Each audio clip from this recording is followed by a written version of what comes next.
राम भगवान का 14 साल का वनवास एक ऐसा सफर है जिसमें उन्होंने अपने रजसी सुख से दूर होकर प्रकृति, धर्म और आत्मा समर्पण का असली अर्थ समझा। चलिए इस जर्नी को फेसेस में तोड़ के देखते हैं। फेज एक, डिपार्चर और अर्ली डेज। पहला दिन, अयोध्या से अलविदा, इमोशनल फेयरवेल। राम, सीता और लक्ष्मण ने रजसी जीवन से दूर होकर फॉरेस्ट की सिंप्लिसिटी को अपनाया।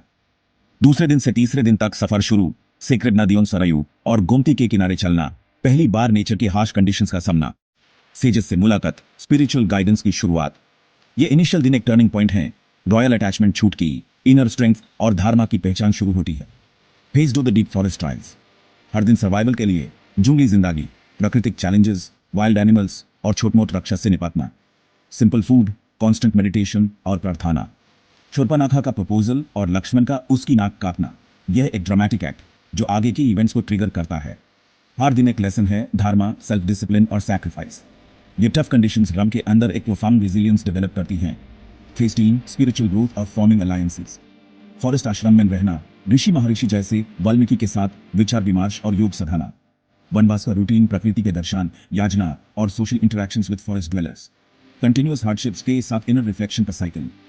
यह पीरियड सिर्फ फिजिकल सर्वाइवल नहीं बल्कि मेंटल और स्पिरिचुअल एवोल्यूशन का समय था, जिससे राम का मर्यादा पुरुषोत्तम बनने का बेस तैयार हुआ। फेज 4, क्राइसिस और ट्रांसफॉर्मेशन। सीता का अबडक्ट होना बाय रवाना, जो पहले शूर्पणखा की इंसल्ट से शुरू हुआ था। यह इवेंट न केवल एक्सटर्नल कॉन्फ्लिक्ट है बल्कि इंटरनल धर्म और ड्यूटी की टेस्ट भी है।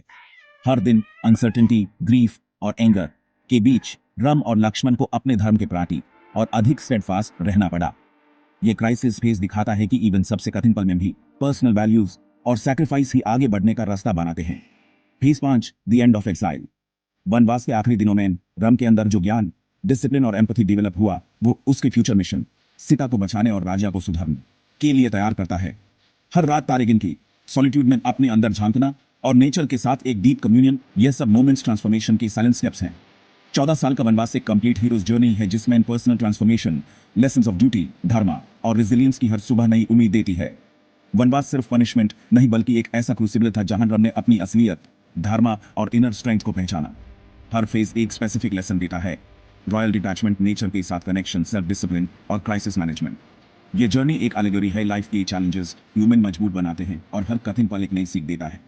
इस तरह हम देखते हैं कि राम का 14 साल का वनवास एक लेयर्ड एक्सपीरियंस था जिसमें नहीं, चाहे लिटरली रिकॉर्ड ना हो, एक माइक्रो मोमेंट था जो उनके एवोल्यूशन का हिस्सा बना।